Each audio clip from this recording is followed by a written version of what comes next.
हम बार बार demographic dividend की बात करते हैं कि कैसे हमारी युवा आबादी हमारी तरक्की की ताकत बनेगी। लेकिन एक असहज सवाल है, क्या हमारे युवा सच में ठीक हैं? मैं सिर्फ थोड़ा तनाव या हल्की चिंता की बात नहीं कर रहा। मैं उन युवाओं की बात कर रहा हूं जो अंदर से जूझ रहे हैं। एक नई वैश्विक स्टडी इस पर रोशनी डालती है। इसमें 84 देशों में मानसिक स्वास्थ्य को रैंक किया गया है और भारत भी इसमें शामिल है। इस स्टडी में 78,000 से ज़्यादा भारतीयों को शामिल किया गया और जो नतीजा सामने आया वो चौंकाने वाला है।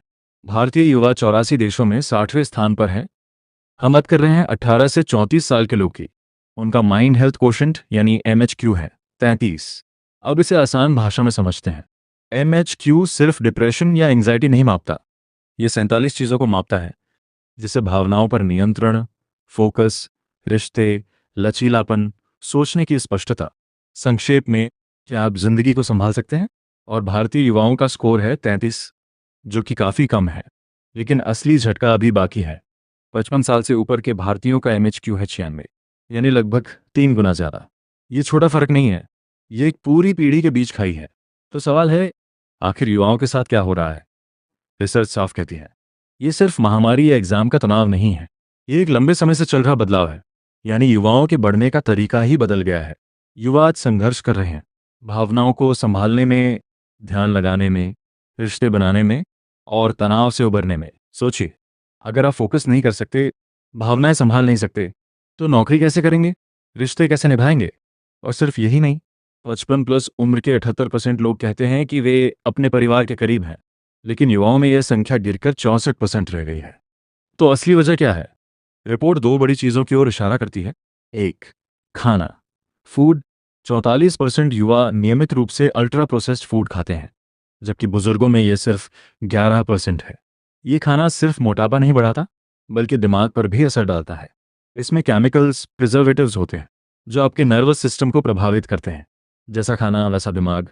2 स्मार्टफोन। भारत में औसतन पहली बार स्मार्टफोन 16.5 साल की उम्र में मिलता है और ये उम्र लगातार घट रही है। एक पूरी पीढ़ी अब एल्गोरिदम के हिसाब से बड़ी हो रही है।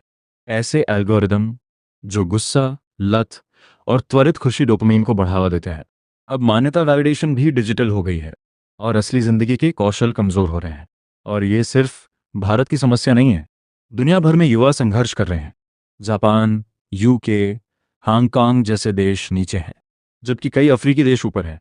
इससे एक बात साफ है, ज़्यादा GP का मतलब बेहतर मानसिक स्वास्थ्य नहीं होता। यहाँ तक कि फिनलैंड, जो खुशी में नंबर 1 है, वह माइंड हेल्थ में नंबर 1 नहीं है, क्योंकि खुशी और मानसिक क्षमता अलग चीज़ें हैं।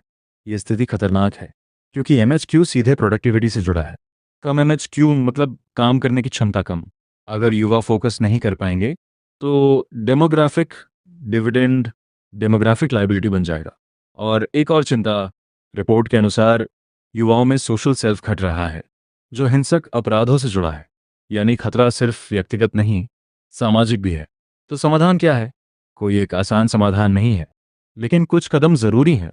अल्ट्रा प्रोसेस्ड फूड कम करें, शारीरिक गतिविधि और आउटडोर टाइम बढ़ाएं, बच्चों को देर से स्मार्टफोन दें, स्कूलों में इमोशनल ट्रेनिंग लाएं, कम्युनिटी स्पेसेस को मजबूत करें, थेरेपी को सामान्य बनाएं और सबसे ज़रूरी, युवाओं की परेशानी को ड्रामा कहकर खारिज करना बंद करें।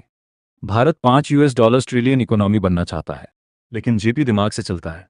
और अगर हमारे युवाओं का मेंटल ऑपरेटिंग सिस्टम ही कमज़ोर हो रहा है, तो ये सिर्फ बेरोजगारी नहीं, एक बहुत बड़ा संकट में